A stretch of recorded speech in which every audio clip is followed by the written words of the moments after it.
First off, we're going to talk about who should do morning pages. Is it you? I think probably. So who should do morning pages? I'm going to say pretty much anybody. I do it from a creative perspective. So the guy who introduced me to the concept of morning pages originally, as I said in the video Morning Pages, The Benefits and How, was a guy called Sebastian Bunchkevich. Now, Sebastian's a playwright, and I was on a course at the time up in Scotland, near Inverness, at a place called Moniac Moor. And Sebastian came up, I think, just for the last couple of days. The playwright Katie Hims was there, and an audio drama producer called Jessica Drumgoole. They were leading the course. And as he was leaving, Sebastian held out his notebook, showed us his notebook and said, I get everything from this. And it's morning pages. And it was 3 sides of A5. And when he got stuck, when he couldn't think of anything, or when nothing came to mind, because you don't think, that's kind of the thing. When nothing came to mind, he'd just write, and so it goes, and so it goes, and so it goes, until something else emerged from his mind. So there's obviously creative people can take advantage of this practice, but I honestly think it can be beneficial for anybody. Somebody in business, for example, who's maybe looking for ways to stimulate growth or increase sales or hit targets or whatever. People in marketing looking for ideas, how to communicate. Marketing's all about communication. It's not just creative people. I think in midlife especially, we can be perhaps a bit lost. We're facing all kinds of challenges. Our bodies are changing, life is changing, the world, we're kind of noticing it's changing more than we used to when we were younger.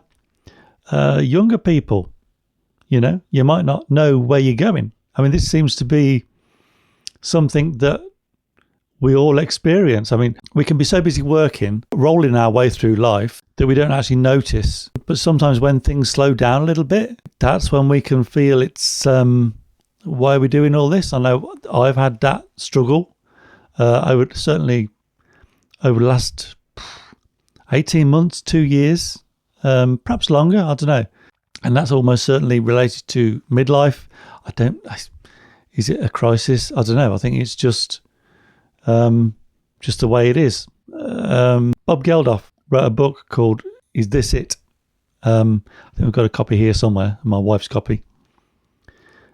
And that's kind of where you get to thinking, is this it? Is this what it's all about? Is this all it's all about? Just getting up and working and putting bread on the table? Yes, it kind of is all it's all about, really. But we can find ourselves struggling with purpose, I think. I think especially it's tough for young people these days because I think social media plays a big role. Expectations can be high, and we all have a natural tendency to compare ourselves to others. And that's a real big thing in the age of social media, when what others are doing or showing us they're doing, their curated profiles on whatever platform, can feel intimidating or something we've got to match. You haven't got to match anybody. I'm going to say, it sounds like such a cliche, like just be the best version. It's going to sound like kind of a cliche when I say it, but like just be the best version of yourself, whatever that is. But that's kind of all you can be. Don't worry about what other people are doing. All you can do is try and be a good person. I think of something Nick Cave said. Saw him in conversation at Birmingham Symphony Hall some years ago, and one of the things he said was just be kind. Just be kind. I think he was talking about his son or something, I can't remember. But writing morning pages, the practice, the act of writing things down on a page, longhand, I really believe in the longhand part of it, can help us work out where we are, who we are, and what we want, and where we want to go. And I think it's the repetition. When things start appearing on the page over and over again, they're the things to really take notice of. And that doesn't mean they're easy, but it is like a message. It's a message from the unconscious. I find I write down over and over again, just keep going. And that's just feels like something I should take note of. And I don't know if you've seen my video. If you've seen my video on the process of using ChatGPT to sort of analyze my morning pages, that highlights repetitions for me, things I should take notice of, things that are between the lines. Like great audio drama, like all great drama, the best stuff is between the lines. So what we're actually writing down, even though this is writing down messages from the unconscious, it's actually stuff we already know. It's just when we either can't see it or not addressing it. The one thing I'm going to add to that is be mindful of your well-being. I wrote some morning pages. I can't remember what, one morning last week, and I was in a pretty dark place for a day. Luckily, that doesn't happen to me so much these days. I think due to a combination of doing morning pages and more physical exercise. Like as I said, we lost our dog Dudley in February. So I don't dog walk anymore, but I go for a brisk walk every day, at least 20 minutes, 25 minutes. And I also go on the cross trainer. And the cross trainer, I'll listen to music. I don't really listen to much music any other time. Listen to music, do at least 25 minutes on that, and that is good for me. This is a system. It's not this and the rest of us. This isn't just for moving this around. It's a system.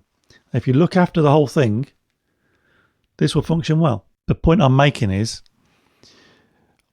trying to make is, if you're finding yourself in a dark place and what is appearing on the page when you're writing your morning pages is negative, steer it away from that. Find some positives that really you're not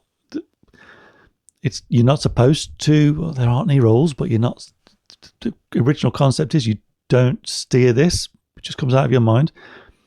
But don't dwell on the negative. I would strongly advise that. It doesn't do you any good. It can only reinforce those negative things. And so for me last week, I struggled to even fill the 3 pages, the 3 sides. I got to the end, but it wasn't great. And again, as a reminder, one of the best ways to get a lot out of your morning pages is to ask yourself a question, write it down longhand, last thing at night before you go to sleep, because your mind will process this stuff overnight. So the reason you're watching this video, or these 3 videos I'm going to do, these came about because of me writing down a question when I went to bed, sleeping on it, and then appearing in my morning pages the next day. Now, whatever you think about it, that's what it is. And I did have let's say a crisis of confidence. Is that too dramatic? Crisis of confidence over YouTube. Through the summer, there was quite a break of several weeks. I didn't do anything on it, and I was aware I wasn't doing anything on it. Kept doing my morning pages, and partly it was because it was hot. So this is my office. This side is mostly glass. So it's kind of a greenhouse, and it was hot anyway without being in a greenhouse. I also got a full-time job, and I'd also, because of the job, I discovered free time and hobbies, and I explored, do I want to do YouTube? Do I want to keep doing it? So I had a bit of a break. There's the memberships. So if you're not aware, there's channel memberships, which you can join, you can sign up. There's a few different levels. At one level, you get free members-only videos with no ads. And to be honest, it was the members that kept me going, because I felt obliged to deliver something because these people have signed up, and I really appreciate it. So that was good. It was a motivator. And then I made another video the last one, which was about using ChatGPT and morning pages, and it got a good reaction. I didn't feel like it was a very good video, if I'm honest. So if you take a look at it, like it's just me writing my morning pages, but I thought that might be of interest to someone. I tried to put a bit of humor into it, and explain how I write morning pages and use ChatGPT to analyze that stuff. And that came about because of morning pages, just keep going, having members, and just feeling like it's what I should do. So who should write morning pages? Let's come back to it. I think anybody who is looking for creativity, to tap into the unconscious, looking for answers, for validation, and I'll very often end on self-affirmation. And this is kind of, there used to be a thing in the 70s in England, probably in the 60s, 50s, I don't know. I'd say it's probably died out now. It used to be a punishment at school. If you'd been naughty, I was never naughty, ladies and gentlemen. I was a good boy, mostly. But if you'd done something naughty, they'd make you write lines. So you write the same. Did they do this in America or Canada or wherever else anybody is? They used to make you write the same thing down over and over again. I must not be rude to teacher. I must not be rude to teacher. I must not be rude to teacher. And we'd be like, what's the point of that? That's just what a stupid exercise. Writing the same thing down over and over again. Doing morning pages can very often be writing the same thing down over and over again. And if you want to reinforce positive values or a positive mindset or characteristics in yourself that you would like, so you can become the best version of yourself, to quote an internet cliche, you do it in morning pages. And I do that. And if you're repeatedly writing down over and over again, just keep going, or make the next video, or I am Martin Sketchley, I am whatever. I'm not going to say what I write down because I'll feel a bit silly saying it out loud. But it works, and it can level your mind and make you. It's a bit like the handwritten equivalent of looking into a mirror and I don't know what film, but you've seen one. Someone looks into a mirror and says, I am great. I am the big I am. I am going to go out and get this. That's not the kind of stuff I write. But you can write down the person you want to be, and it kind of gets into you. I honestly believe all this stuff, and I do morning pages now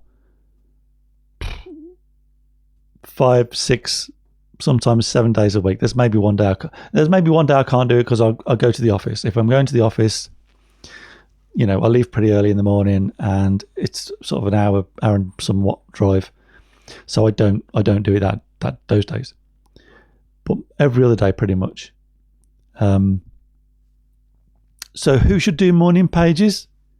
You should do morning pages if you're looking to get something but you're not quite sure what or how to get it,